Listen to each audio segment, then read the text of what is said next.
Koiki Media bringing the war closer to your doorstep. Ìyá ti ṣe lórí wọ́n ní 75 years ni wọ́n sìn wọ́n ní ilé-ìwé ẹ̀kọ́ ọ̀fẹ́ ni Awólọ́wọ̀ ọ̀rọ̀ wọn lọ ń gbà yẹn pé Awólọ́wọ̀ ló jẹ́ kọ́ lọ skul gbà yẹn ẹ wá wò ó sìn àwa táwọn rọ́jú lọ skul sìn fọ́n wá náà láfi lọ skul o owó skul fọ́n wọn níbi tí lọ́gbà lọ́wọ́ wa o àwọn òbí wa ò rówó skul sọ o wọn ò lè tọ́ ọmọ lọ léèwé mọ́ ọmọ ló rọ́kú tọ́mọ bá yẹ tọ́ra wọn sìn ìyá wa ẹjọ́ àmọ̀ràn wọlé á fẹ́ gba àwọn ọ̀dọ́.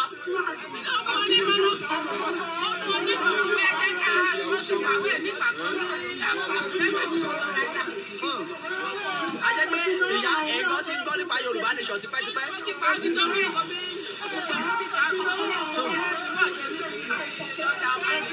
bẹ́ẹ̀ni ẹ̀yà wa òmìnira ló lè ṣe. Koiki Media bringing the war closer to your doorstep. ẹ má tẹ̀lé wọn mọ́ ẹ má jẹ́ kọ́tọ̀ yìí mọ́ ẹ sọ fún àwọn ọmọ tẹ́bí.